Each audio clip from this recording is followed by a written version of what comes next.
Amém? Não sei quantos estavam já presentes, né? No texto que foi lido inicialmente. É um texto bastante conhecido dos irmãos.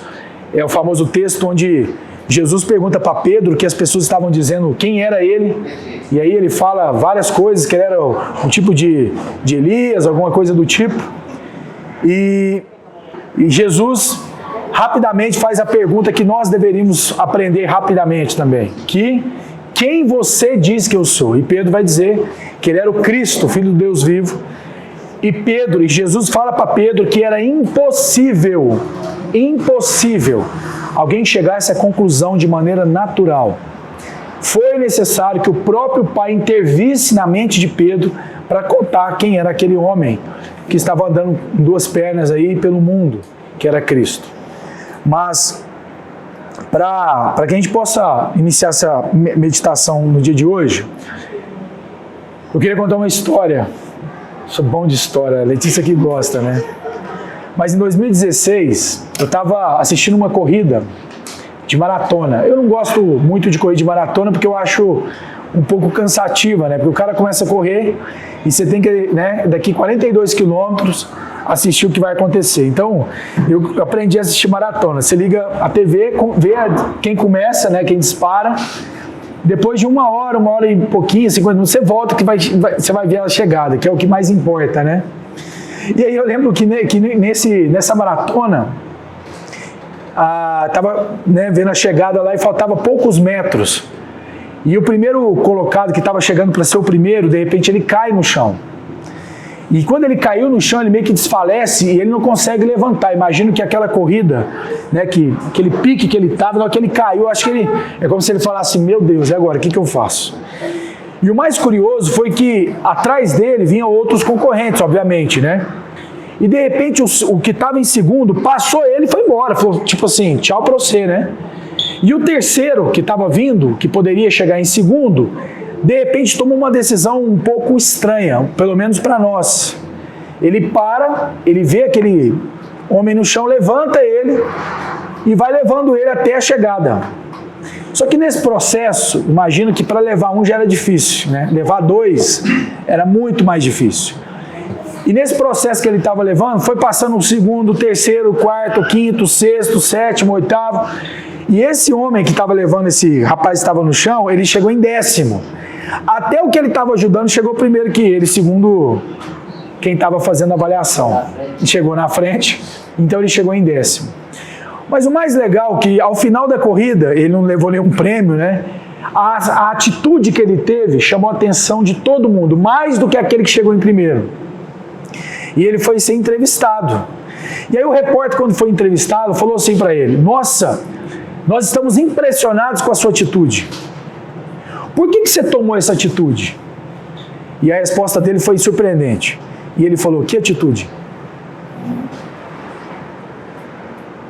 E aí o repórter falou, a atitude que você poderia ter chegado em primeiro e chegou em 10º, porque você pegou aquele que estava no chão e levou até a linha de chegada. E ele respondeu, mas por que eu não faria isso?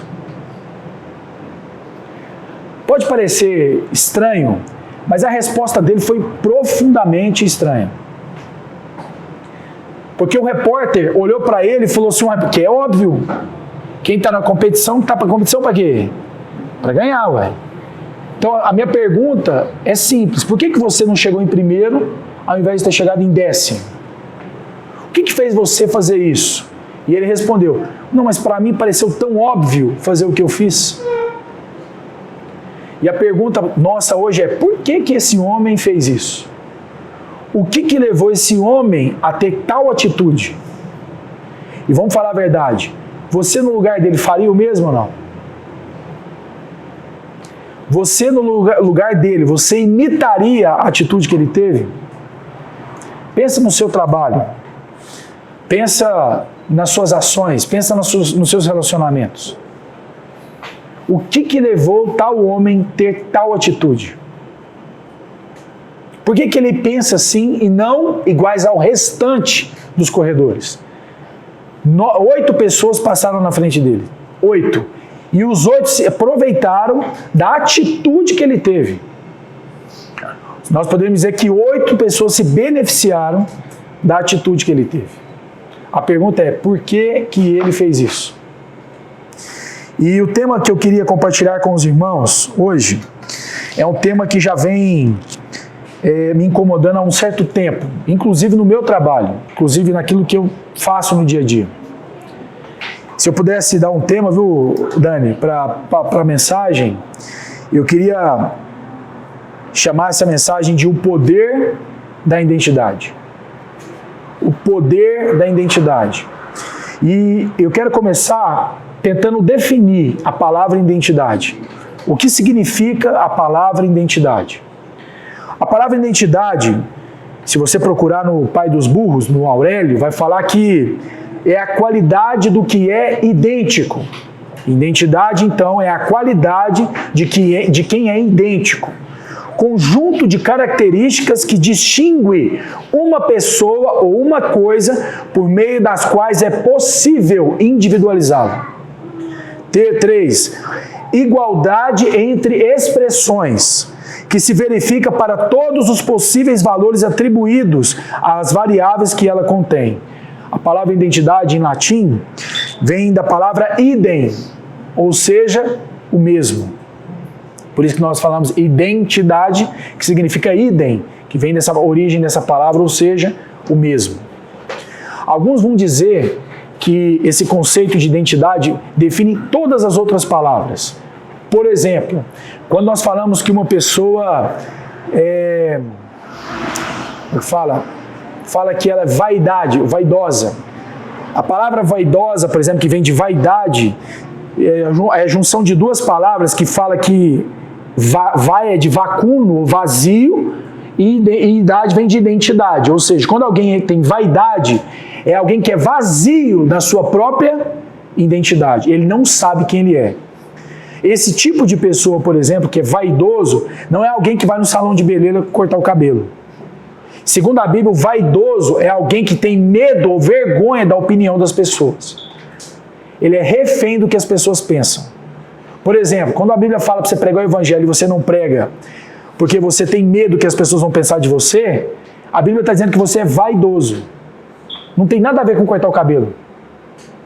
Alguém que é vazio da sua própria identidade. A pessoa não sabe quem ela é.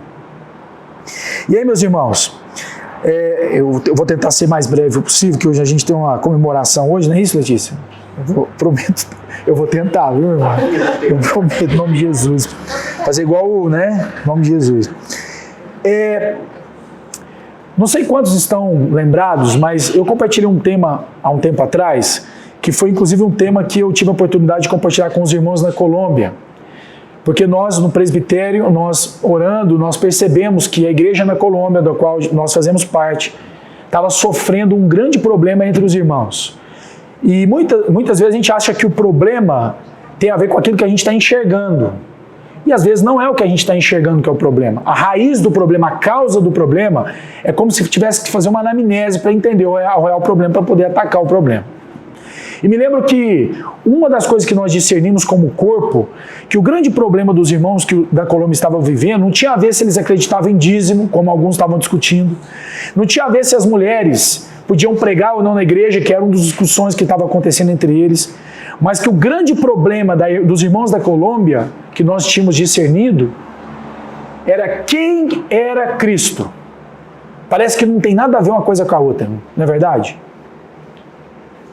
Mas nós afirmamos no nosso contexto, inclusive quando nós fomos compartilhar, a Michelle estava presente, o Marcos também, que quando nós compartilhamos sobre a pessoa de Cristo, quem é realmente Cristo, todas as outras coisas são colocadas no seu devido lugar.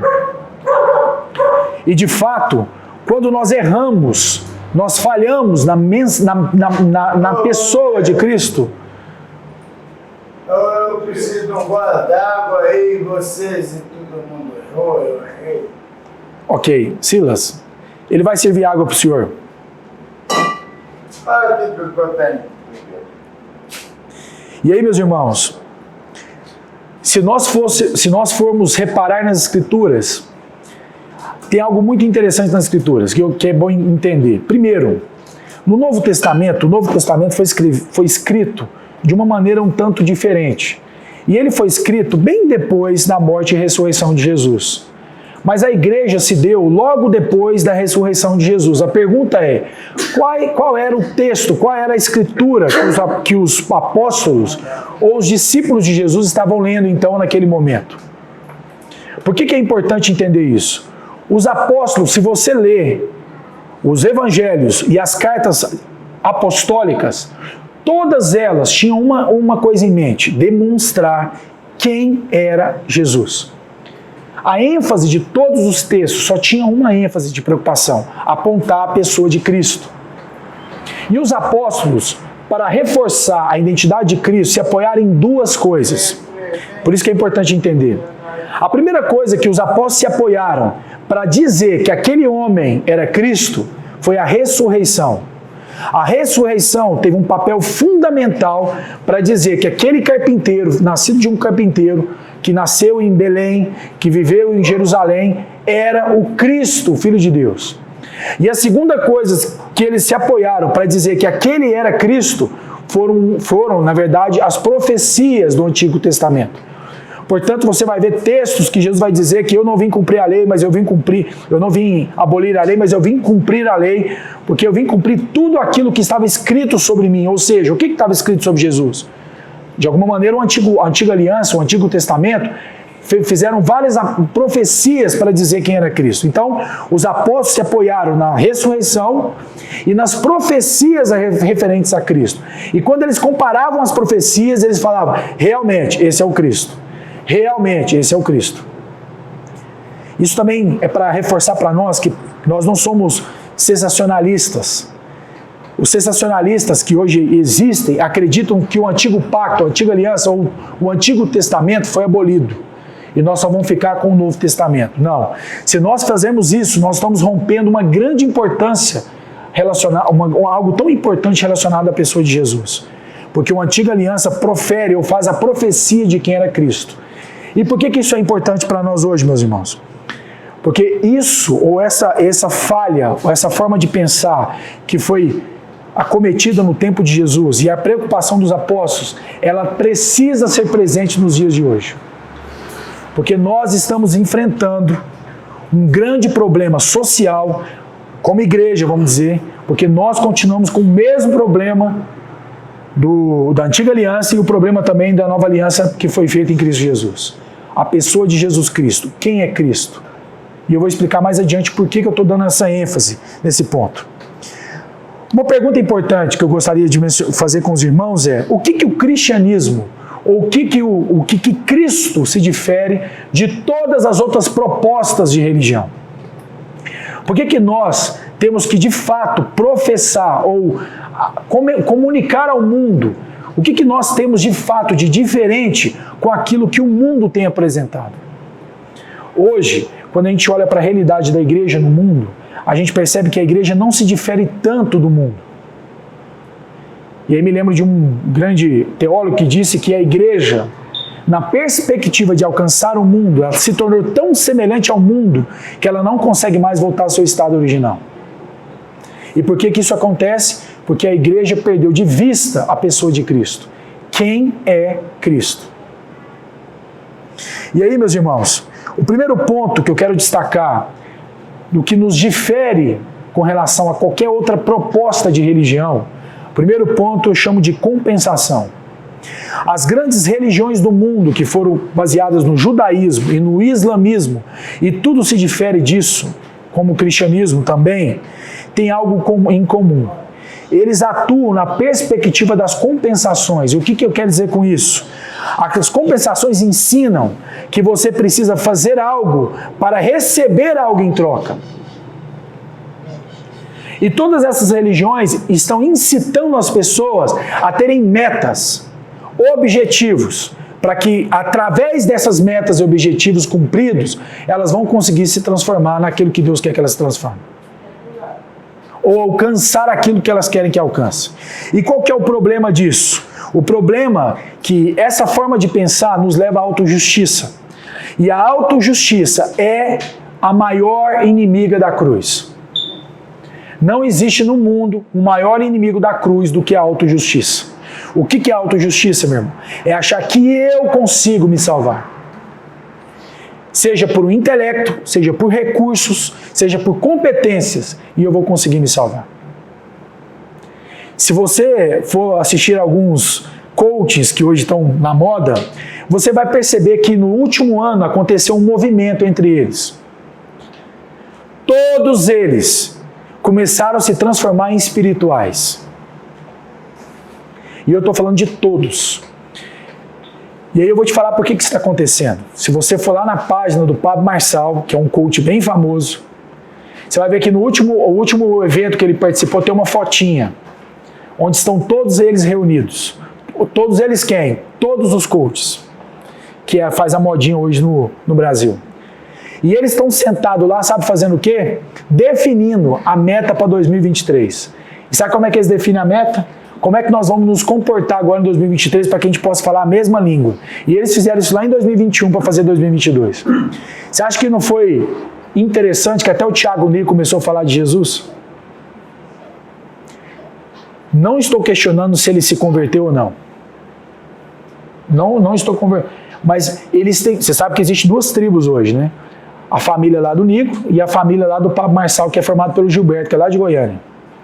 E todos esses movimentos olham para o mercado e falam: o que o mercado está precisando? Espiritualidade. Então agora a regra é ler Provérbios. Então o Thiago Nico foi lá e leu Provérbios, do capítulo 1 até o último capítulo. Quem acompanhou isso? Eu só estou dando esses exemplos, eu não estou nem querendo criticar se esses são irmãos, se não são irmãos, porque não foi dado a nós o poder de julgar isso. Eu só estou querendo dizer que o que eles estão fazendo não tem nada a ver com o Evangelho de Jesus Cristo. Eles estão atuando apenas na atmosfera das metas, dos objetivos. Faça isso para você ter isso. Então o Thiago Nico só encontrou uma maneira de enganar você e eu para ganhar mais o quê? Dinheiro. E ele usou a Bíblia para fazer isso. Tem alguma coisa nova nisso, meu irmão? Alguém tinha que te avisar do Thiago, que já tem pastor fazendo isso há muito tempo. Com a teologia da prosperidade, vem bem antes que ele. Sabe por que eu estou falando isso? Porque para mim é muito simples. Eu estava num encontro há 3 semanas atrás, com um cara muito inteligente que estava do meu lado, e ele conversando e tal, e eu falando de Jesus para ele, 5 horas compartilhando o Evangelho, e ele debatendo comigo, ele é espírita, e foi indo, e de repente ele falou assim: tá, mas que livro que você lê? Eu falei: cara, eu leio a Bíblia. Ele falou: não, mas eu acho que a Bíblia é um livro meio ultrapassado. Eu falei: cara, então, nós temos uma controvérsia aí. Tentei explicar para ele por que não era tão ultrapassado, ele até entendeu. Aí de repente eu falei para ele assim: sabe, eu gostaria de sugerir alguns livros para você ler, mas eu não tenho encontrado muitos livros para te indicar. Eu sei que você lê muitos livros profissionais para o trabalho, que eu também leio, que eu acho necessário. Mas eu ainda estou procurando um livro que ensina a repartir o que eu ganhei. Porque para ganhar mais do que eu ganhei, eu já tenho um monte. Então eu queria, de fato, que o Thiago Nigro criasse um livro, fizesse um livro, que ele é bom de fazer livro, né? Em vez de ensinar a acumular riqueza, a repartir riqueza. Aí eu vou falar: esse cara realmente converteu. Mas assim, de verdade mesmo. Tipo o que aconteceu com oh meu Deus, fugiu o nome aqui. Zaqueu. Sabe aquele movimento que aconteceu com Zaqueu, que era um homem muito rico, de repente o cara surtou, e naquele surto ele saiu repartido? Então no dia que o Thiago Nigro inventou um livro, tipo o que aconteceu com a história de Zaqueu, aí nós vamos falar: dá para comprar esse livro. Por quê, meus irmãos? Porque essa esfera das metas é superficial. Efésios capítulo 2, versículo 8 e 9, está escrito: porque pela graça sois salvos, mediante a fé, e isso não vem de vós. E não vem de vós porque é dom de Deus, não de obras, para que ninguém se glorie. Paulo escreveu esse versículo para confrontar o pensamento religioso da época. Qual que era o pensamento? Compensação. Eu faço, por isso eu ganho. Eu faço, por isso eu recebo. Eu vou à igreja, por isso eu sou salvo. e não o contrário. Então, o primeiro problema que a identidade tem afetado, compensação. As pessoas estão sendo incitadas, quase violentadas, a pensar que fazendo algo, elas serão salvas. E esse problema nos leva ao segundo problema, que eu chamo de ritos, e eu quero chamar de ritos. Ritos, na ótica cristã, quer dizer que são padrões ou regras criadas por algum sistema religioso para que você e eu façamos parte. São processos que são criados na tentativa de transformar você. Quem nunca aqui fez um Veredas Antigas? Fez, Gui? Você foi liberto disso, né? Você nasceu numa casa melhor, né? Quem nunca aqui fez um encontrão com Deus? Eu. Quem nunca fez? Né? E o que aconteceu lá dentro? Isso tudo você imaginar. Não pode contar, tá vendo? Você fez a promessa lá, tá contando. Eu declarar, eu liberto. Mas não pode contar, você prometeu que não ia contar lá, ué. Não foi? Quem nunca fez? Não é, Pedrão? O seu Pedro fez, eu também fiz. Lembra do encontro com Deus? Ieda fez, não fez, amor? Era um baita encontro, né? Tremendo. Tremendo, era tremendo. Agora, eu não estou criticando tanto o encontro. Eu estou criticando a proposta. Porque a proposta do encontro é gerar mais um rito na vida do crente. E aí, meus irmãos, vamos ler alguns textos rápidos. Por que eu estou dizendo isso, né? Porque o problema dos ritos, presta atenção nisso, é a formação de prosélitos. Os ritos criam personagens que se chamam cristãos. Mateus 23:15. Jesus falando para os fariseus, e não tinha talvez na época nenhum contexto, não havia nenhum rito melhor do que o rito judaico.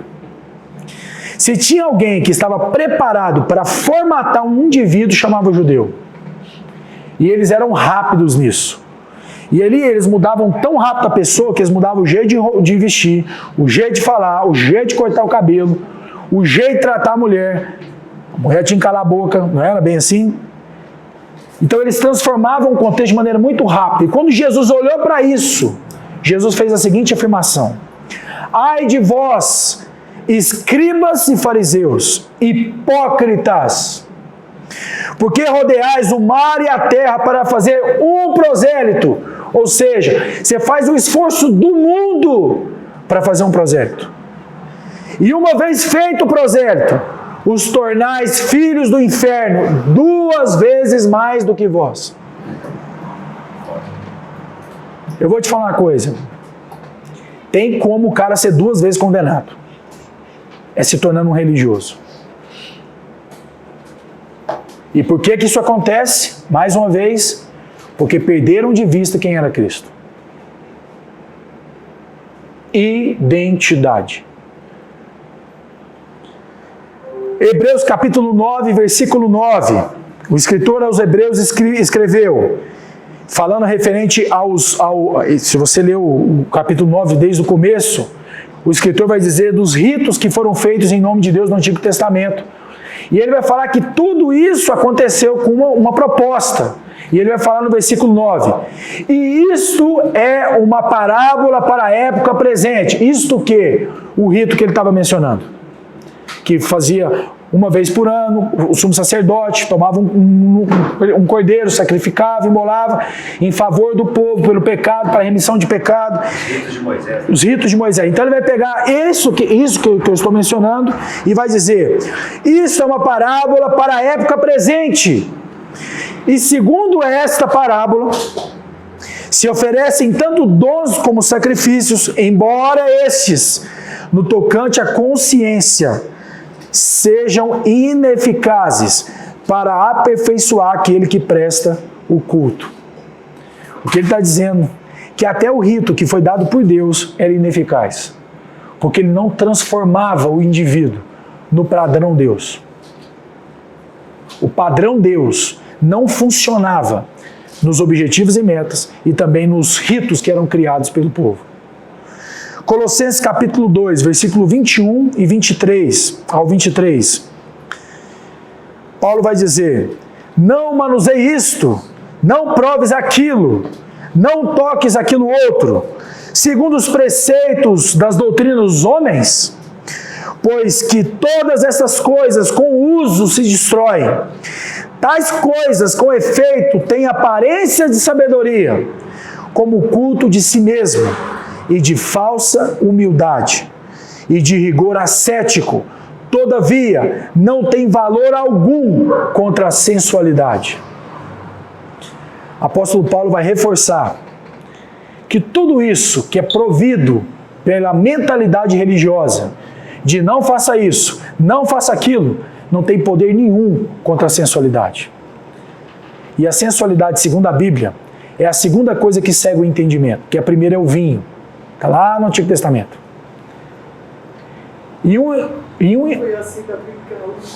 Colossenses 2, 21 a 23. O que Paulo está dizendo, que na hora que o trem aperta mesmo, não adianta nada de rito. Aquele marido que tem cara de crente, cheiro de crente, roupa de crente, atitude de crente, na hora que o rabo de saia aparecer, não adianta nada disso. E isso não deveria nos espantar. Porque ele só fez parte de um grande rito. E ele pode ter se transformado no maior prosélito da cidade. Mas ele só se transformou em filho do inferno 2 vezes mais. Sabe por que é filho 2 vezes mais? Sabe por que é 2 vezes mais, meu irmão? Um dia eu entendi isso. Não sei se é certo. Mas o que eu consegui entender é simples. Se o cara está nas trevas, condenado, arrebentado, é mais fácil pregar o evangelho para ele do que alguém que está dentro de um sistema religioso. Vai falar com alguém que está dentro do sistema religioso para você ver. Chega na presbiteriana, com todo o amor aos irmãos presbiterianos, mas chega lá e fala que eles estão condenados para você ver. Não estou dizendo que eles estão, tá? É só uma questão. Eu creio que muitos ali não estão. Mas chega lá para você ver o B.O. que vai dar. Sabe o que vai acontecer? Vão querer te dar um pé na bunda e sai daqui. Isso é filho do inferno 2 vezes mais. Porque a religião, presta atenção nisso, preparou o indivíduo contra Deus. Antes ele não estava preparado. Antes o evangelho chegava e ele, nossa, eu nunca ouvi falar disso. Só que agora ele botou os meninos dentro de casa, falou que eles é crente desde pequeno, agora cresceu em casa desde pequeno, é crente. Aí o menino faz coisa errada aqui que o pai fala para ele, não faz isso não, menino. Aí o menino fala, por quê? Ué, porque você é crente, ué? Aí agora estão os meninos, 18 anos. Pergunta onde eles estão. Eles podem estar até na igreja, mas não sei se eles estão em Cristo. Entende a diferença? Jovens que levantam a mão aos domingos e na segunda-feira está deitando com um monte de menina. Isso não deveria nos espantar. Só que hoje está causando espanto. As pessoas se assustam quando alguém peca. Vou falar uma coisa para vocês, meus irmãos. Você pode chegar com o pecado maior do mundo aqui. Nós não temos crise com pecado, viu? Nós aprendemos com Jesus como é que o pecado é resolvido. Arrependimento. Mas dependendo do jeito que você chegar, meu irmão, nós vamos tomar um susto. Lembra do jovem quando perguntava, né, se sexo antes do casamento era pecado ou não? Lembra da resposta? Uai, você está na luz ou nas trevas? Uai, estou na luz, vai. Então você sabe a resposta, por que você está me perguntando? Mas o problema é que ele está na luz. Só que alguém disse para ele que estava. Esse movimento chama-se proselitismo. Dizer para alguém uma mentira desse tamanho é um proselitismo. Talvez por isso, eu sei por mim e pelo Paulo, tá? E eu vou falar por mim e pelo Paulo nisso. Na nossa comunidade, nós jamais falaremos o que você tem que fazer. Nós podemos dar alguns conselhos bíblicos a respeito sobre alguns princípios que vai fazer com que você viva melhor nesse mundo. Princípios como dinheiro, trabalho, família. Mas isso também não transforma você. Isso, como Paulo falou, é um rigor ascético. O que quer dizer ascético? É alguém que na época se mutilava no próprio corpo como um sinal de que essa pessoa estava sendo mais espiritual. Os ascéticos hoje existem, sabe esse povo que está lá nos montes, sei lá como é que chama aquele povo lá, Paulo? Como é que chama aqueles parentes distantes nossos, aqueles que ficam lá nas montanhas? Os monges que ficam né? Pensei na freira hoje, aí ele né? E fica lá o dia inteiro. Isso é ascetismo. Ascetismo, então, é alguém que se mutila na tentativa de se transformar o quê? Mais espiritual. E Paulo disse aí, Colossenses, que isso provoca uma falsa o quê? Humildade. Portanto, meu irmão, eu costumo dizer que religião, que alguns falam que é religar, que é retornar ou religar com Deus, para mim, religião deve ser igual o quê? A tentativa de comprar um favor de Deus. Agora, para pensar. Como que você vai comprar algo de alguém que não precisa de nada? Porque quando eu e você estamos fazendo negócio, é meio simples. Você precisa de dinheiro e eu tenho um produto. Quer dizer, eu preciso de dinheiro e você tem o dinheiro e eu tenho um produto. Então eu te entrego o produto, você me entrega o quê? O dinheiro. É uma barganha. Agora, como é que você faz isso com Deus? Fala para mim. Como é que você vai chegar para Deus e apresentar uma conta? Como é que você vai chegar para Deus no final e falar, Deus, tá vendo aqui, Lembra do jovem rico, não? O que ele apresentou para Deus? O que ele apresentou para Jesus? O que ele apresentou, meus irmãos? O currículo. Lembra do currículo dele? E o currículo era extenso. Que isso, Jesus? Isso aí eu falo desde pequeno, isso aí. Isso aí, desde pequeno. E Jesus olhou para ele e falou, pois é, mas eu estou olhando aqui, tem uma coisa que te falta. Vende tudo que tem, dá aos pobres e me segue. Ou seja, se converta. Muda de Deus, porque seu Deus é outro. E não fala que ele se arrependeu, ficou feliz e vendeu tudo. O que fala na Bíblia? Ficou triste. Mas tem uma coisa pior que isso. Sabe o que é pior que isso? É o nome dele. Como é que ele se chama? Deus não conhecia aquele jovem. E quando fala de conhecer, não é que Deus tem amnésia, não saber tudo. É porque aquele homem não era conhecido de Deus. No outro capítulo, se você for ver Lucas, lá em 19, fala que Deus se encontrou com outro rico. E esse outro rico era pior do que aquele judeu, que aquele jovem era judeu. E era o Zaqueu, que era o cobrador de impostos, era o mala da época. E Jesus chama ele pelo nome. Curioso isso. Sabe por quê? Porque não dependia do que ele fazia. Dependia de quê, então? De quem ele era. E de quem Deus o chamava. Zaqueu, desce depressa. E aí todo mundo conhece a história. E aí nós vamos avançar. O padrão de Deus, então, não está relacionado a objetivos e metas, e nem está relacionado a padrões, a ritos, a sistemas. O padrão de Deus está intimamente relacionado a quem você é, e mais nada. Portanto, a pergunta de hoje é, quem é você? Sabe por quê? A maioria de nós não consegue dar uma resposta precisa?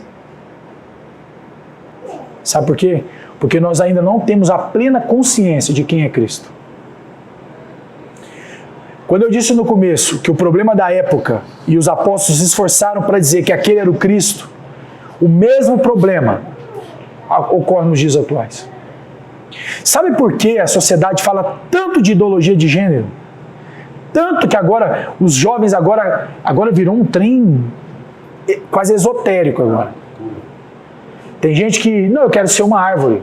Aí eu vi recentemente uma mãe num shopping center de cachorro. A menina com a coleira e a mãe de coleira e a mãe andando como um cachorro. E abanando o rabinho, fazendo xixi, igual um cachorro. Eu olhei para aquilo e falei, cara, não é só bizarro, é doentio isso. Se fosse há 30, não, vamos pôr 10 anos, essa menina ia para o hospício, esse cachorro. Ela seria tratada como uma louca, só que hoje não é louco mais. Sabe por quê? Porque a sociedade está institucionalizando aquilo que a Bíblia chama de pecado. E hoje tem pessoas que se mutilam para se tornar um bicho ou coisa. Você muda, tira orelha, ou seja, as coisas mais loucas do mundo. Exato. Você olha para a pessoa, você está vendo um bicho, dá até medo, tem uns bichos, sabe? Exato. Irmãos, isso que o Haroldo falou é importante. Sabe por quê? Quando Deus cria o homem e a mulher, a Bíblia vai dizer que ele chama esse homem e mulher de segundo a sua imagem e segundo a sua semelhança. Deus coloca no ser humano a sua própria o quê? Identidade. E a Bíblia vai dizer que esse homem, quando ele se corrompe no Éden, e ele se transtorna, ele corrompe a identidade. Ele se transforma em qualquer coisa que não seja o quê? A imagem de Deus. Quando Jesus Cristo vem ao mundo, e ele se encarna nesse mundo, e ele começa a viver daquela maneira, a se comportar daquela maneira, ele estava refletindo uma identidade e não refletindo um comportamento. Aparentemente, pode ser que ele fosse confundido até com um fariseu. Você entende isso? Não? Só que segundo tudo que um fariseu fazia, segundo a ótica bíblica, não havia virtude no que fazia. Sabe por que não havia virtude? Porque não havia o quê? Identidade. As pessoas faziam para obedecer um rito e não para respeitar uma natureza. Aquele exemplo que eu dei no começo da nossa pregação do maratonista, quando ele fez aquilo é porque a natureza dele não o impedia de fazer qualquer outra coisa que não fosse aquilo. Por isso que quando um de nós, ou entre nós, você ou eu pecamos, não é que você está quebrando um rito da igreja. Não é que você está quebrando um processo, um sistema, uma meta da igreja. A igreja não tem uma meta que todo mundo deixe de pecar. Mas quando você faz isso, você quebra uma natureza pela qual você foi transformado a ser. Deveria ser estranho quando você peca. Mas às vezes para alguns é comum. Faz parte. Eu não tenho outra chance. Aliás, você não sabe onde eu nasci? Você não entende meus problemas? Se você soubesse o que eu tenho, o que eu não tenho, se você soubesse as dores que eu sofri. Porque são justificativas para que a gente possa o quê? Pecar. E se você está pensando assim, de duas umas. Ou você é um prosélito, ou você está em pecado, e que necessita arrependimento. Então, a mentalidade bíblica, e eu vou mostrar isso para vocês nas palavras de Jesus, sempre esteve na identidade e não em qualquer outra coisa. Mateus capítulo 5, versículo 13. Eu vou falar os versículos, mas anota para depois você conferir em casa. Mateus 5, 13. Jesus disse: vós sois o sal da terra. Se o sal vier a ser insípido, como lhe restaurar o sabor? Para nada mais presta senão para ser lançado fora e ser pisado pelos homens. Jesus não disse que você vai iluminar o mundo. E depois de iluminar o mundo, você não vai salgar o mundo. E depois de salgar o mundo, você vai ser salvo. Ele diz que você só pode salgar o mundo porque você foi feito o quê? Sal. Jesus está falando para os discípulos, vocês são, não estão sal da terra. Identidade. O que um sal faz? Tempera. Ele, na época, já podia conservar também. Sim. Mas, segundo o contexto, ele está falando sobre dar sabor. Faz sentido. Meus irmãos, o mundo, vamos falar do nosso país para a gente não estender mais a conversa. O nosso país, nem de longe, tem 50 milhões de cristãos. Se for 5% desse número, você pode dar por satisfeito. E está sendo gravado, vai ser colocado no YouTube, tomara que gere até polêmica o que eu vou falar. Porque a grande maioria das pessoas estão convencidas por fazer parte de um sistema, elas são sal da terra. Porque elas estão convencidas que fazer algo vai transformá-las em algo. Você e eu só podemos fazer algo se nós somos algo. Jesus disse, sem mim, nada podeis fazer. E tem muita gente fazendo um monte de coisa, não, mas não é bem assim, eu estou fazendo um monte de coisa. Bom, é isso que você está fazendo, meu irmão, chama obras mortas, está lá em Hebreus capítulo 3. Outro versículo, na sequência, versículo 14 ao 16. Vós sois a luz do mundo. E porque vocês são a luz do mundo, não se pode esconder a cidade edificada sobre um monte, nem se acende uma candeia para colocá-la debaixo de um alqueire, mas no velador. E alumia a todos que se encontram na casa. Assim brilhe também a vossa luz diante dos homens, para que vejam as vossas boas obras e glorifiquem o vosso Pai que estás nos céus. Quando Jesus foi questionado por um dos discípulos, lá em João capítulo 14 e 17. E Jesus falando em capítulo 14 que ele e o Pai era um. Quem vê o Pai vê a mim, quem vê a mim vê o Pai. Aí um discípulo falou assim, mostra-nos os Pai, isso nos basta. Lembra disso? Lembra disso? E Jesus fala assim, mas peraí, há tanto tempo eu estou convosco e você não tem me visto? Sabe de uma coisa? Tem uma hora que eu fico pensando. Seria vergonha para nós quando alguém falasse, nossa, onde estava Deus nesse momento? Você teria que falar, mas eu estou tanto tempo com você, você não tem visto? Você tem autoridade para falar isso, meu irmão? Você tem ou não? Talvez até o final a gente tenha. Em nome de Jesus. Esse é meu... 1 de Pedro, capítulo 2, versículos 9 e 10. Olha como é que o Pedrão, viu Pedro, aqui, ó, seu xará aqui, ó, vai falar dos irmãos. Pedro vai dizer, vós, porém, sois. Vocês não estão, vocês são raça eleita. Vocês são sacerdócio real, nação santa. Vocês são um povo de propriedade exclusiva de Deus. Com qual objetivo? A fim de proclamardes as virtudes daqueles que vos chamou das trevas para a sua maravilhosa luz. Vós sim, que antes não era povo, agora são povo de Deus. Que não tinhas alcançado misericórdia, mas agora alcançastes misericórdia. O jogo sempre foi de identidade. Se você não é, meu irmão, não adianta tentar fazer algo para ser. Lembra de João capítulo 3? João vai narrar um momento histórico na vida de Jesus. Fala que um fariseu, o maioral dos publicanos, Nicodemos, resolveu procurar Jesus na calada da noite. E por quê? Para ninguém ver o que ele estava fazendo. E vai dizer, quando ele chega para Jesus, ele faz uma declaração. Você é enviado de Deus. Porque quem não é enviado de Deus não tem como fazer as coisas que você faz. E aí quando ele começa a conversar, eu acho que Jesus já avançou quando, imagina Deus, você começa a conversar com Deus, Deus já fala assim, eu já sei onde você quer chegar. Você é igual com o filho. Meu menino aprendeu a fazer isso. Então ele chega, papaizinho, eu já sei que o papaizinho, ele quer alguma coisa. Eu já sei onde ele quer chegar. Né? Então eu acho que Jesus, com Nicodemos, faz a mesma conversa. Mas aí quando Nicodemos vai falar com Jesus, tentando amaciar a carne para não tomar uma porrada logo de cara, Jesus fala assim, deixa eu te falar uma coisa. Em verdade vos digo, se você não nascer de novo, você não tem como ver o reino de Deus.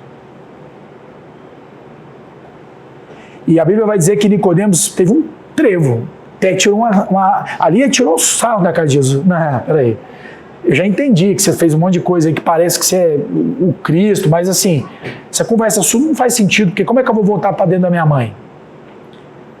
E Jesus caiu nem na conversa dele, falou, vou te falar de novo, se você não nascer da água do Espírito, você não pode entrar no reino de Deus. E aí ele ficou mais encucado, ele falou assim, você não está espantado porque eu tenho que te dizer, tem que nascer de novo? Mas o que quer dizer essas coisas? Ué, você que é mestre de Israel não está entendendo o que eu estou falando? Se eu estou te falando de coisas espirituais e você não está entendendo, então não adianta. Se eu te falo de coisas terrenais e você não está entendendo, como é que eu vou falar das coisas espirituais? O que Jesus estava dizendo para ele é o seguinte, não adianta eu aprofundar a conversa com você, mesmo sendo o quê? O maior dos religiosos. Porque se você não nascer de novo, você jamais vai entender quem eu sou. Porque o que você está enxergando é só o que eu faço, mas você não consegue enxergar quem eu sou. Só que o problema, meu irmão, se eu e você não enxergarmos quem estava dentro daquele corpo, isso também vai afetar completamente quem nós somos. Você entende isso ou não, meu irmão? João capítulo 1, versículo 13, João vai falar que vimos a sua glória como a glória do unigênito do Pai, cheio de graça e de verdade. Quando João vai falar esse versículo, ele está se referindo ao momento do Monte da Transfiguração. Quando vai dizer aquela brincadeira que a gente faz, que ele olhou para aquele corpo e aquele corpo se transfigurou. E ele conseguiu olhar dentro do corpo que estava no corpo daquele homem que nasceu em Jerusalém, em Belém. E dentro daquele corpo habitava o Logos de Deus, que está narrado em João capítulo 1, versículo 1. Quando vai dizer que em princípio era Logos, o Logos estava com Deus, e o Logos era quem? Era Deus. Então a segunda pessoa da Trindade, que é o Logos, estava dentro de um corpo. E porque ele estava dentro de um corpo, João, Tiago e Pedro viram isso. Por isso eles escreveram no versículo 13 que vimos a sua glória. Então eles não são mais como os religiosos, eles sabiam exatamente quem estava andando sobre aquele corpo, ou dentro daquele corpo. E o texto que nós lemos inicialmente conta também a história de Jesus com Pedro. E Jesus super curioso, né, para saber o que o povo estava falando dele. Imagina a preocupação de Jesus e que os outros estavam falando dele. É mais ou menos a nossa preocupação quando as pessoas estão falando da gente. E de repente Jesus faz a pergunta mais importante do contexto. O que você acha de mim? Quem você acha que eu sou? A pergunta é, do que você está achando que eu faço? Jesus podia perguntar. Aliás, você nunca vai ver uma pergunta dessa de Jesus, não é verdade? Diante de todos os milagres, e aí, o que você achou desse? Não é? Tem muito pregador que prega e no final, o que você achou da mensagem? Não é? O que você achou do povo chorando? E o povo convertendo, o que você achou? Viu? É? Você acha que está se achando. Mas a pergunta de Jesus não foi essa. Sabe qual foi a pergunta de Jesus para Pedro? Quem você acha que eu sou, Pedro? Sabe por que ele fez essa pergunta? Porque essa é a pergunta mais importante da Bíblia. Se você e eu não soubermos quem é esse homem, não adianta você fazer o maior esforço do mundo. Não adianta você fazer parte de um rito, de um sistema. Quando Jesus falou para João, se você não nascer de novo, não tem jeito. Não é que ele estava falando de uma situação difícil, ele está falando de uma impossibilidade. Se você não nascer de novo. Agora, como é que um homem nasce de novo, gente? Nós já estamos cansados de aprender aqui na igreja. O próprio texto, João, capítulo 1, versículo 12 e 13, porque o 14 que fala que vimos a sua glória, né? O próprio João vai dizer que não nasceu da vontade da carne, nem do sangue, nem de varão. Nasceu da vontade de quem? De Deus mesmo. Então, quando nós estudamos aqui sobre a doutrina da regeneração, que nós nascemos de novo para Deus, e Deus é que nos faz de novo, essa doutrina hoje nem se fala disso mais. Sabe por que não se fala mais? Não se fala mais por causa disso aqui, ó. Compensação e rito. Compensação e rito. Hã? Seminário sobre regeneração. Temos que fazer. Sabe por quê? Para entender que ninguém chegou a Deus por vontade própria. Jesus disse em João capítulo 6, aquele que o meu Pai trouxe a mim, jamais lançarei fora. Peraí, o Pai trouxe a mim? Como assim o Pai trouxe a mim? Meu irmão, no Evangelho Bíblico ninguém chega para Jesus e fala, voltei. Eu vou, tem a música, eu voltei, agora é para ficar. Essa música é de desviado, né? Eu voltei para ficar, e o desviado pode cantar essa, mas o convertido não tem jeito. Por isso, meus irmãos, não se espante. Se Jesus falou com o maior dos publicanos, o maioral dos fariseus, isso, quem dirá nós que era taquara rachada, que só vivia na gandaia? Se um cara que era preocupado com a religiosidade de Jesus falou isso para ele, não vai falar o que para nós, velho? Não são os seus ritos e os seus objetivos e metas que vai transformar quem você é. Reforço, João capítulo 15, quando Jesus fala que sem mim nada podeis fazer, não é que ele está falando que você não vai dar conta de fazer as coisas. Mas a obra de Deus você jamais conseguirá cumprir se não for com Ele. 1 de Pedro, capítulo 2, versículo 5, o próprio Pedro, no mesmo contexto, faz uma declaração poderosa. Ele vai falar assim: também vós mesmos, como pedras que vivem. Nós já estudamos esse texto, que a pedra é um elemento interessante, porque a pedra ela é um mineral. Você sabia disso? Né? Você sabe que o mineral tem algo interessante, porque o mineral não tem vida. Diferentemente do que? Do vinho. O vinho não é mineral, o vinho é orgânico. Sabia? O vinho que você bebe é orgânico. E a água é um mineral. Lembra quando Jesus transformou água em vinho? Você entendeu o que Jesus fez? Não. Ele pegou algo que estava morto, que era água, e transformou em vinho, que era o quê? Orgânico. Não é que ele queria fazer o povo encher de cachaça. Esse não foi o objetivo. Ele queria mostrar uma impossibilidade, porque segundo os cientistas, você até consegue transformar água em vinho, mas seria necessário, a quantidade que Jesus transformou, era necessário toda a energia do planeta 6 vezes para transformar água em vinho. Isso é o que os estudiosos falaram. Por isso que muitos falam, não, é impossível ele ter feito isso. Aí um cientista uma vez falou, é impossível, que é necessário 6 vezes a energia do mundo para fazer aquilo. Para ele fazer isso, ele tinha que ser Deus. Aí o cara, tá bom, obrigado, eu só estava com essa dúvida. E aí o texto de Pedro, só para trazer o contexto, quando fala pedras que vivem, ele olha para mim e para você e fala, você estava morto, só que agora você está vivo em Cristo. Por isso que nós já meditamos aqui, quando a Bíblia fala de vida, ela fala de uma pessoa, ela não fala de um estado. A Renata que gosta de brincar com isso, né? Quando eu falo, o que é isso? Fala que é Cristo que você não erra. E é verdade. Quando vai falar que nele estava a vida, não está falando que Cristo, a ideia de Cristo tinha vida. Não, está falando que dentro daquele corpo de Jesus estava o quê? A vida. E a vida era a luz dos homens. João capítulo 1. Quando fala que nele estava a vida, é porque Cristo é a própria vida. Sabe por que Jesus ressuscita? Porque quando mataram o corpo, nele estava o quê? A vida. E como é que você mata a vida? Não tem jeito. E como tem como matar a vida, ela ressuscitou. Ele levantou dentre os mortos. Portanto, sois edificados casa espiritual para seres sacerdócio santo, a fim de oferecer sacrifícios espirituais agradáveis a Deus por intermédio de Jesus Cristo. Eu trouxe apenas alguns versículos para reforçar que em Deus sempre trata numa esfera de identidade e não numa esfera de metas ou de ritos. Quando você e eu pecamos, e lá em 1 João vai falar que nós temos um advogado junto ao Pai, Cristo Jesus, nós automaticamente somos levados ao conhecimento, à consciência do que nós fazemos. Sabe por que isso acontece hoje, meu irmão? Se é que acontece com você, meu irmão. Mas sabe por que isso acontece? Porque se isso acontece com você, é porque muito provavelmente você foi feito o quê? De novo. Você foi transformado na sua natureza. Lembra do corredor que pegou o cara no chão? A natureza dele não permitia ele fazer o quê? Outra coisa. Da mesma maneira, a nossa natureza sendo transformada, nós deveríamos viver uma vida que não fosse o quê?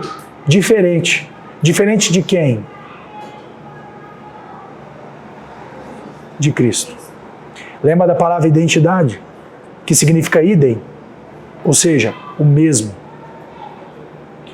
Mas nós sabemos que a mentalidade moderna da igreja trata isso como uma impossibilidade. Ah, Jesus era Deus, né? Ah, ele era não sei o quê. E Jesus disse, se você crê em mim, você fará obras muito maiores do que eu fiz. Meu irmão, sabe por que eu e você não estamos fazendo obras muito maiores? Porque nós não sabemos quem é Jesus. O fato de nós todos os dias levantarmos pela manhã e não reconhecermos quem é Cristo afeta completamente quem nós somos. Sabe por quê? Porque só há existência. Só existe existência em Cristo. Segundo Efésios, se você não está em Cristo, você está o quê? morto em vossos delitos e pecados. O ser humano só passa a ter vida, identidade em Cristo. Fora de Cristo, o que existe é pura loucura. É os indivíduos que acordam de manhã e tentam ser iguais, talvez seu pai, sua mãe, seu vizinho, o Pablo Marçal, o Thiago Negro, o sei lá do fulano de quê, querendo imitar a vida desses homens. Porque para eles, aquilo é um padrão que eles gostariam de ser. Mas se nós formos sinceros, em Deus nós deveríamos acordar de manhã e falar, como que eu consigo ser mais Cristo hoje? O que eu preciso, agora vem o detalhe, né? Fazer, porque eu já sou, não porque eu quero ser, para ser semelhante a Cristo. Romanos 8, 28 e 29 vai dizer que todas as coisas cooperam para o bem daqueles que são chamados segundo o propósito de Deus. Qual que é o propósito de Deus? O que Dantes conheceu também os predestinou para ser o quê? Conforme a imagem do seu Filho. Esse é o propósito eterno de Deus, de fazer você e eu o quê? Semelhantes a Cristo em tudo. Em tudo. E isso vai afetando a nossa cabeça. Sabe por quê? Nós vamos vivendo uma dicotomia evangélica. A dicotomia evangélica está destruindo a mente cristã. Porque o cara vem domingo e ouve essa palavra, e eu também ouço essa palavra, só que na segunda-feira nós não estamos conseguindo aplicar essa palavra. E eu vou te dar um segredo para você aplicar essa palavra segunda-feira. Identidade. Sabe como é que Deus tornou isso possível? Vamos lá. 2 Coríntios capítulo 4, versículo 7. 2 Coríntios capítulo 4, versículo 7. Temos, porém, este tesouro em vasos de barro, para que a excelência do poder seja de Deus e não de nós. Vou dar um contexto rápido. Paulo estava falando do Evangelho. Esse é o capítulo quando Paulo vai dizer que o Evangelho está encoberto para quem está nas trevas. Mas para nós que não está encoberto, porque Deus se revelou por meio do Evangelho para nós. E Paulo vai falar que esse Evangelho, que é Cristo mesmo, está guardado em vasos de barro. E por que isso é importante? No Oriente Médio, as pessoas mais simples, elas pegavam o que tinham de mais precioso e colocavam dentro de um vaso. Só que aquele era quase uma poupança. Lembra desses porquinhos que hoje em dia tem um porquinho? Pegaram dessa referência. E aquele lugar que eles colocavam os tesouros, que eles tinham de mais importância para eles, que era o dinheiro, alguma coisa, você não tinha como enfiar a mão para tirar. E se você virasse assim, ó, era difícil cair. Como é que eles tinham que fazer para tinha que quebrar? Sabe por que um crente passa por momentos difíceis? Porque precisa ser quebrado. E ele só pode ser quebrado porque dentro tem algo muito mais importante do que ele mesmo. E esse tesouro que foi enterrado dentro de nós, ele tem muito maior importância do que nós mesmos. Porque por causa desse tesouro que foi enterrado dentro de nós, é que nós temos vida e vida em abundância. E por esse tesouro que foi guardado dentro de nós, não foi uma quantia monetária, ou não foi promessas aleatórias. Nós vamos ler o que foi guardado aí dentro. Colossenses capítulo 1, versículo 26 e 27, Paulo vai dizer que o mistério que estiver oculto dos séculos e gerações, agora todavia se manifestou aos seus santos. Deus quis que os seus santos soubessem disso. E o que é?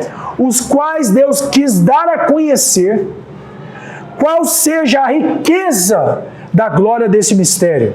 E qual que é a glória desse mistério? E qual é o mistério entre os gentios? Isto é, Cristo em vós, a esperança da glória. Sabe, meu irmão, por que Deus te convence do pecado, da justiça, do juízo? Porque Deus poderia ter habitado em qualquer lugar do planeta Terra, do universo, mas Ele escolheu os seus santos para fazer morada. Lucas 17, 21, Jesus sendo questionado sobre o reino de Deus que já havia chegado, ele vai dizer, nem dirão, ele aqui e lá está, porque o reino de Deus está dentro de vós. Sabe por que tem muito crente vivendo desesperos hoje em dia? Porque ele acredita que o reino de Deus está em tudo, menos dentro dele.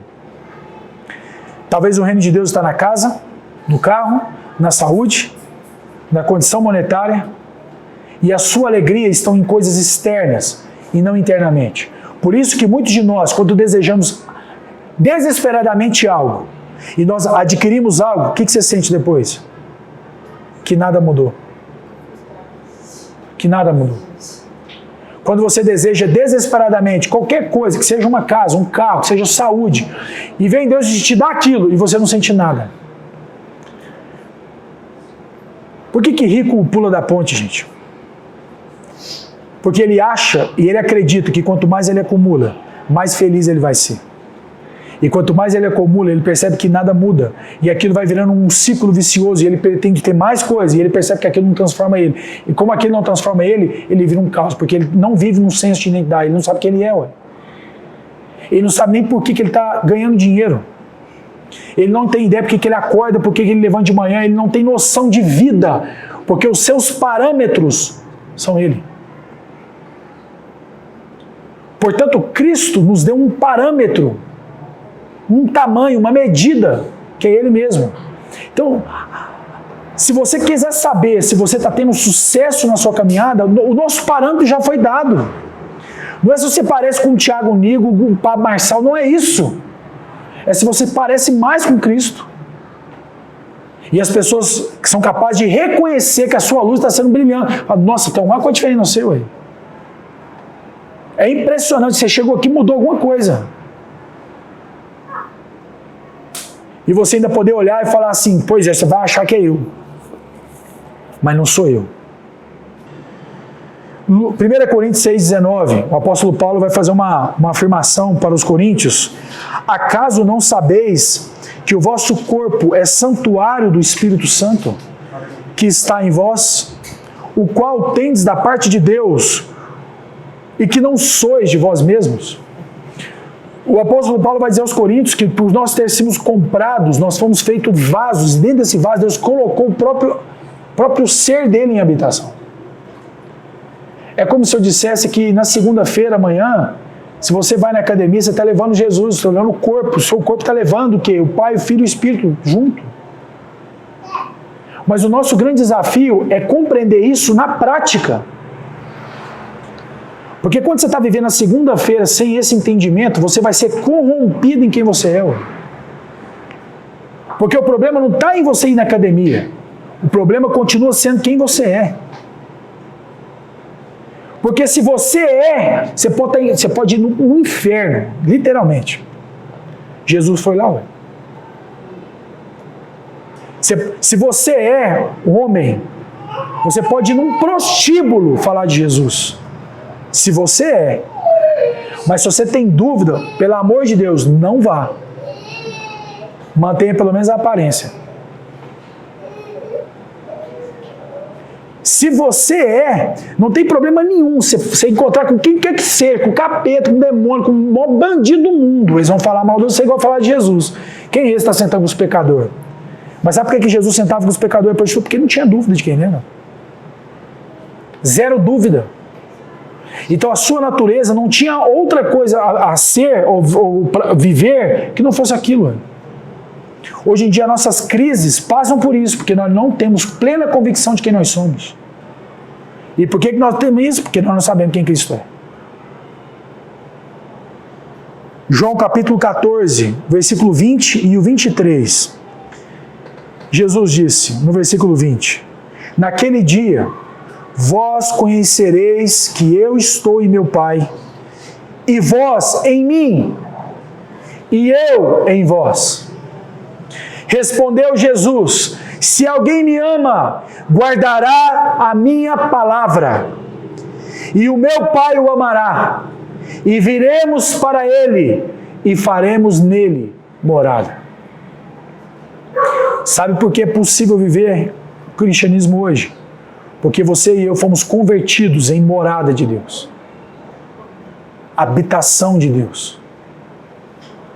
Romanos 8:9. Vós, porém, que estáis na carne, mas no Espírito, não estáis na carne, mas no Espírito. Se de fato o Espírito de Deus habita em vós, E se alguém não tem o Espírito de Cristo, esse tal não é dele. Por isso que eu disse no início, que as religiões apontam para o que você faz, quando Cristo aponta pelo que você é. O nosso grande problema, sempre quando ocorrer entre nós, será tratado na esfera: quem é você? Tiago, eu traí a minha esposa. Ok, meu irmão. E? Ah, mas ela brigou comigo e eu... Meu irmão, resposta errada. Não existe justificativas para quem está em Cristo. Sabe o que existe para quem está em Cristo? Arrependimento.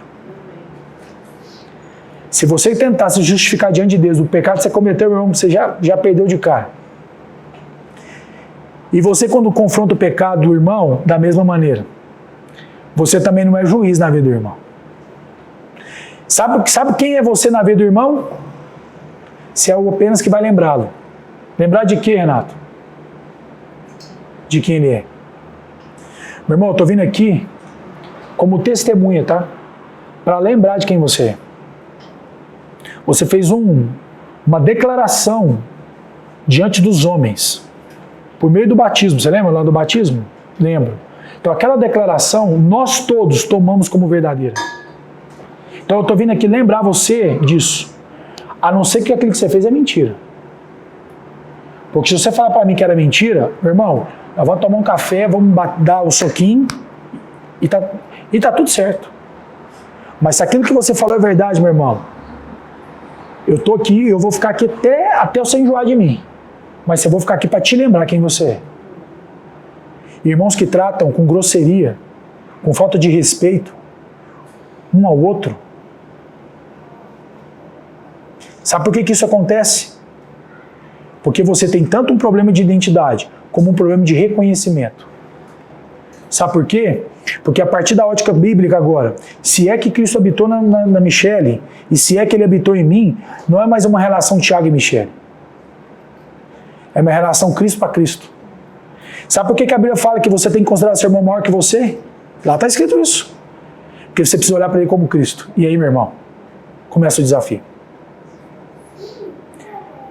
O mundo inteiro vai dizer: não, mas a Michele não é. Certo, Michele?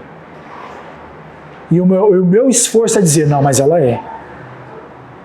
E por mais que ela não pareça ser, o meu esforço vai ter que ser de reconhecer que ela é.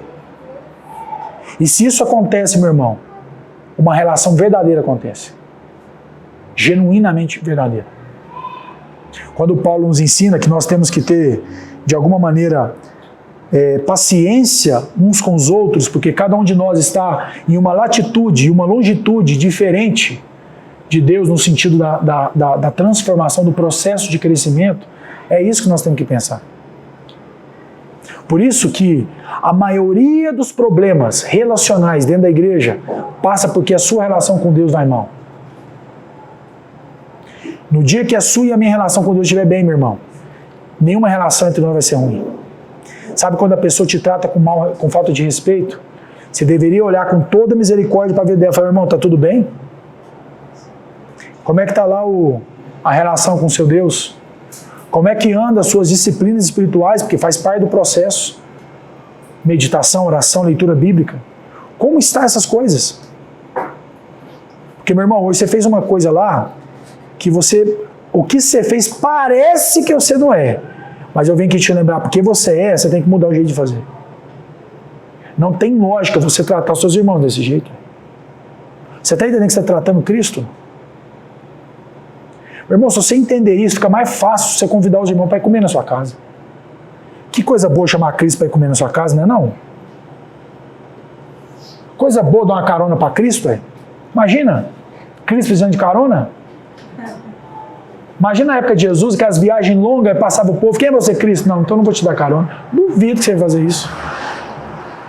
Só que tinha um problema com Jesus. Se você chamasse Jesus, você tinha que chamar mais quantos? Jesus só anda de galera. É igual a igreja. Meu irmão, nós temos que realmente, nós precisamos cada vez mais reforçar nosso senso de comunidade. Nossa visão de comunidade. A pandemia ela destruiu o nosso senso de comunidade. Nós aprendemos a ser um pouco independentes. Sabe essa coisa de, não, eu me basto? Meu irmão, você não se basta nem aqui, nem na China, de onde veio o Covid. Né? E é muito simples. Quando você percebe que o irmão se afasta, é muito nítido o que acontece. Quando os irmãos vão se afastando, o problema não é nem tanto a igreja que fica, porque a igreja ela consegue sobreviver com os poucos que ficam. Mas esse irmão, é impossível sobreviver sem os irmãos. Portanto, quando eu falei no início da iniciativa da Michelle de chamar as irmãs, meus irmãos, nós não deveríamos nem ter motivo para encontrar. É feio falar que não tem motivo para encontrar. Ah, temos encontro das mulheres, hein? Não percam. Nós devíamos só falar, vamos encontrar? Cara, que coisa boa, vamos. Ah, mas só nós duas? Na Bíblia é o suficiente, porque é 2 ou mais, precisa de 15. Mas o nosso senso de comunidade está sendo destruído porque o nosso senso de identidade também está sendo. Porque se você é semelhante a Cristo, você estaria desesperado para se juntar com seus irmãos. Sabe por quê? Porque Cristo é assim. Se você não sente a necessidade de estar com seus irmãos, você tem um problema. Ou é de conversão, ou é de arrependimento. Você escolhe. Não teria outra maneira de pensar. Lembra do corredor? Se você é quem diz ser, você não deveria pensar de outro jeito. Deveria ser algo que natural. Mas aí, como a gente ainda tem paciência de entender que você está no processo, a gente vai e faz um esforço. Irmão, né? Vamos lá em casa, irmão, vamos fazer um negócio junto, irmão, vamos fazer, não sei, irmão, vamos fazer uma viagem para o Chile juntos, porque o irmão acha que é a viagem que conta, não é a viagem. Eu lembro da última viagem que nós fizemos, eu e o Marco e a Michelle. O Marco, nós tivemos grandes momentos juntos na nossa intimidade lá, foi um momento muito bom. E esse Marco voltou, né, Marcão? Animado, feliz, né? Mas que voltou assim, tocha, eu quase pensei passar o bastão, assim, assume a igreja, que agora eu e o Paulo não conseguimos ir nessa toada sua, não. Mas foi bênção. Mas o Marco sabe que ele enfrentou um grande desafio depois da viagem, que foi a distância. E por motivos óbvios, o Marco mora em São Paulo, a gente está em Uberlândia, e a gente sabe que a falta da presença, ela é insubstituível. E eu não estou dizendo que o Marco esfriou, que abandonou a fé, não, pelo contrário, está firme lá. Mas ele sabe que quando a gente se junta, em termos de igreja, o bicho pega. No bom sentido, né? Fica parecendo que é. Por isso eu vou falar uma coisa para vocês. Tem gente que nunca entendeu a minha cabeça nesse sentido. Que toda vez que tem uma oportunidade de juntar, eu não meço esforços. Eu não meço recursos e não meço esforço. E às vezes você pode estar pensando que é só por causa de você que eu faço isso. Não, é por causa de mim também. É por causa de mim também, porque eu sei eu sei o benefício disso para minha alma. Da mesma maneira que eu tomo vitamina D, por causa que eu estou com falta de vitamina D no corpo e faz mal, eu sei que falta de estar com os irmãos também faz mal. Mas tudo isso, repito, tudo isso passa porque a sua compreensão de quem Cristo é está deturpada. Se você compreendesse de maneira objetiva quem Cristo é, todo o restante seria afetado. Todo o restante. Então, meu irmão, sabe qual que é o seu problema e o meu? Não é que você sabe pouco de Bíblia. Não é porque você ora pouco. Não é que você visita poucos irmãos. Não é que você visita pouca igreja. O seu problema e o meu é que você não sabe profundamente quem é aquela pessoa que estava caminhando em Jerusalém. Assim como muitos discípulos também não tinham ideia do que estava falando. Você e eu, às vezes, também não temos. Possivelmente eu e você estamos sendo miseravelmente salvos. Que até nisso não deu sorte, que a salvação não depende do que a gente faz. Não é verdade? Olha que sorte não deu. Mas uma coisa eu te falo, para que eu e você possamos ter uma vida extraordinária. Sabe o que é uma vida excelente? A vida excelente, a palavra excelente vem de Excel. E Excel tem a ver com alguém que faz além daquilo que é proposto. Então alguém excelente não é aquele que faz o que você pede. Alguém excelente é aquele que faz além daquilo que pediu. Lembra de Zaqueu? Jesus pediu para ele distribuir os bens? Não. Não, o Zaqueu foi excelente, sabe por quê? Porque ele fez mais do que Jesus falou. Mas só foi possível fazer mais porque Cristo trouxe para ele o quê? Uma nova vida. Uma nova perspectiva do mundo a partir de quem? De Cristo. Se a sua perspectiva do mundo não passa pela perspectiva de Cristo, Você é o mais miserável dos homens. E aí me lembro, encerrando, me lembro dos apóstolos chegando todos animados. Jesus do céu, você não sabe o que aconteceu. O que foi? Nós curamos o enfermo, expulsamos o demônio, no seu nome o povo ficou, a terra tremeu, foi uma beleza. E Jesus falou assim, não fiquem tão animados, porque os mortos se levantam, os corpos curados, fiquem satisfeitos, porque o seu nome está escrito no livro da vida. Você, meu irmão, acorda todo dia de manhã feliz por isso ou não?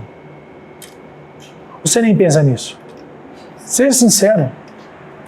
E se é algo que você acorda de manhã e fala assim, meu Deus do céu, Cristo mora em mim, ó, que maravilha. Você vai para o trabalho de segunda-feira e fala assim, Pai do céu, olha aqui, eu estou exercendo uma função de Cristo aqui, ué. Só que o povo está chamando de consultoria. Mas que importa que o povo chama? Importa se eu sou aqui ou não, ué. Porque o problema é se você não é na segunda, na terça, na quarta, na quinta, meu irmão, domingo é uma desgraça. Porque aí tentar ser durante 15 minutos de louvor é difícil, meu irmão. Eu entendo você, ué. Não é fácil mesmo, não, ué. Porque ninguém foi chamado para cultuar a Deus domingo. Segundo a Bíblia, se você foi feito morada, você foi feito um templo. E no templo, meu irmão, é culto o dia inteiro. No templo é o culto o dia inteiro. Sabe por quê? Se é o templo, já foi colocado o sacrifício, foi colocado o sumo sacerdote, foi colocado o sacrifício, não falta mais nada. Sabe qual é a desculpa que você tem para não cultuar a Deus o dia inteiro? Nenhuma. Você se transformou em um culto ambulante. Mas nós aprendemos que cultuar a Deus é coisa de domingo e não de vida. E aí eu encerro com essa frase que o Paulo sempre nos confronta com isso. O evangelho não se pratica. O evangelho se vive. Ou você é, meu irmão, ou você é apenas uma cópia barata, um prosélito. Nós estamos jogando um jogo de identidade. A pergunta é, quem é você? Amém? Vamos ter uma palavra de oração para a gente encerrar esse tempo. Senhor, nós te agradecemos, ó Deus, porque em Cristo é, Senhor. Nós te agradecemos porque Jesus, quando foi confrontado pelos fariseus, ele disse, eu sou. E porque ele é, nós também podemos ser, Senhor. Porque ele é, nós temos uma perspectiva de vida e de vida eterna, Senhor. Por isso, Senhor, se em nós existe alguma ausência de compreensão de quem o Senhor é, nos permita compreender de maneira mais profunda quem era aquele homem que nasceu em Belém e que andou em Jerusalém, Senhor. Aquele homem que se absteve de ser, talvez numa ótica humana, um ser todo poderoso, e lavou os pés dos seus discípulos. Alguém que poderia ser talvez o maioral entre todos os seres humanos, mas escolheu ser o mais simples de todos, Senhor. Pai, em nome de Cristo Jesus, o que nos falta, Senhor? O que nos falta, Senhor, às vezes não é recurso, nem inteligência. O que nos falta, Senhor, é discernimento do Teu Espírito na pessoa de Jesus Cristo. Porque ao compreendermos cada vez mais quem é Cristo, nós seremos compreendidos da mesma maneira como fomos feitos pelo Senhor. Assim como disse o apóstolo Paulo, que em parte conhecemos e em parte profetizamos, e chegará o dia que nós reconheceremos quem nós somos, da mesma maneira como somos conhecidos. Quem somos, Senhor? Somos o sal da terra, nós somos a luz do mundo, nós somos vasos de barro, Senhor. Mas nós temos, Senhor, o Senhor morando e habitando em cada um de nós, de maneira extraordinária, de maneira excelente e poderosa. Por isso já não há mais desculpas para sermos quem somos. Por isso, quando falhamos em quem somos, nós falhamos na identidade de Cristo, que se fez em nós redenção, justificação, para a honra e a glória de Deus Pai, Senhor. Pai, em nome de Jesus, mova na nossa forma de pensar nessa manhã e traz arrependimento das nossas ações, Senhor. Porque se nós somos quem dizemos ser, as nossas ações necessariamente necessitam ser mudadas.